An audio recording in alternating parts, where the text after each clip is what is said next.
সুন্দরবন মানে জলে কুমির আর ডাঙায় বাঘ এবং এখানকার মানুষের যে জীবনযাত্রা অনেক লড়াই করে তাদের বাঁচতে হয়। তার সাথে বিভিন্ন ধরনের প্রাকৃতিক দুর্যোগ তাদের জীবন জীবিকার ক্ষেত্রে মারাত্মকভাবে প্রভাব ফেলে। ফলে তাদের ক্ষেত্রে প্রাণী পালন করাটা খুবই কষ্টসাধ্য হয় এবং এখানে গরু যেমন পালন হচ্ছে বিভিন্ন কোঅপারেটিভের মাধ্যমে, তেমনি অন্যান্য প্রাণীও কিন্তু পালন হচ্ছে, কিন্তু মূলত গরুর ক্ষেত্রে বেশি পরিমাণে ঘাস বা তার খাদ্যের প্রয়োজন হয় এবং সাধারণত যেটা দেখা যায় স্থানীয় ঘাস এবং তার সাথে খড় কুচিয়ে এখানে খাওয়ানো হয় এবং সে জায়গায় দাঁড়িয়ে যদি খড় এবং ঘাস মিশ্রিত করে খাওয়ানো হয় তাহলে প্রচলিত পদ্ধতির থেকে সেটা কিছুটা ভালো, কিন্তু বর্তমানে অনেক ভালো ভালো জাতের ঘাস যদি চাষ করা যায় সেক্ষেত্রে কিন্তু চাষি ভাইরা লাভবান হতে পারে এবং সেক্ষেত্রে বর্তমানে এই স্মার্ট নেপিয়ার ঘাস সেটাও কিন্তু বেশ পপুলার হচ্ছে এবং এর উৎপাদন কিন্তু যথেষ্ট ভালো হয় এবং তার সাথে নতুন G9 ভ্যারাইটি, এই G9 ভ্যারাইটির উৎপাদনও ভালো এবং এর যে ক্যালসিয়াম কন্টেন্ট সেটাও কিন্তু দুধ বাড়াতে সাহায্য করে।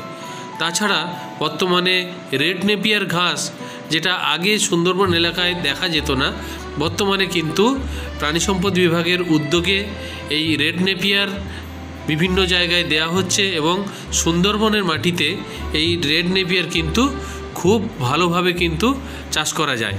তাছাড়াও এখন যেটা দেখা যাচ্ছে জারা নামক ভ্যারাইটি, সেটাও কিন্তু সুন্দরবনের চাষি ভাইরা চাষ করছেন এবং তাতেও কিন্তু উৎপাদন ভালো হচ্ছে। তাছাড়া সুন্দরবনের চাষি ভাইরা বর্তমানে জায়ান্ট কিং, যেটা খুব ভালো ভ্যারাইটি, সেই জায়ান্ট কিংও কিন্তু তারা চাষ করে বর্তমানে লাভবান হচ্ছেন। এছাড়া যেটা দেখা যাচ্ছে অজানা হাইব্রিড এখন চাষ হচ্ছে, সেই অজানা হাইব্রিডের উৎপাদন যথেষ্ট ভালো এবং গরুও এটা খেতে চায়। আর তার সাথে বর্তমানে এই রেড নেপিয়ারের সঙ্গে হোয়াইট জার্মান দুটো যদি মিক্স করে চাষ করা যায় সেটাও কিন্তু যথেষ্ট ভালো উৎপাদন দেয়। এছাড়া এখন বাহুবলী নামক একটি ভ্যারাইটি, যেটা বর্তমানে অনেক উৎপাদন হয় এবং তার কাটিংগুলো নিয়ে লাগালে খুব ভালো উৎপাদন পাওয়া যায়। তাছাড়া সুন্দরবনে এই প্যারা তো প্রচণ্ড উপযোগী একটা ঘাস সুন্দরবনের মাটির পক্ষে, যেখানে জলাজমি প্রচুর পরিমাণে আছে।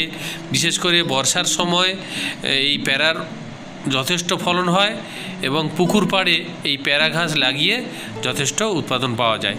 তাছাড়া ভুট্টাকে যদি সবজির জন্য বা ভুট্টাকে যদি শস্যের জন্য বা ভুট্টার ঘাস হিসাবে এখন চাষি ভাইরা কাঠার পর কাঠা এলাকায় চাষ করছেন এবং তাতেও যেটা দেখা যাচ্ছে একজন চাষি ভাই গরুকে ঘাস হিসাবেও খাওয়াচ্ছে, ভুট্টার যে ফল হয় সেটাকে ভেঙে শস্য হিসাবে খাওয়াচ্ছে বা নিজেরা কর্ন হিসাবে নিজেরা কিন্তু খাচ্ছে।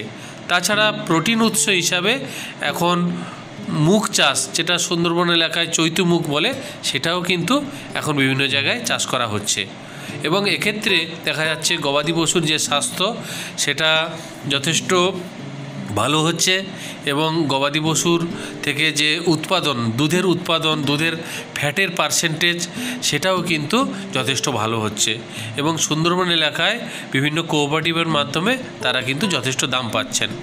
সুন্দরবনের আরও একটি প্রাণী হচ্ছে ব্ল্যাক বেঙ্গল গোট।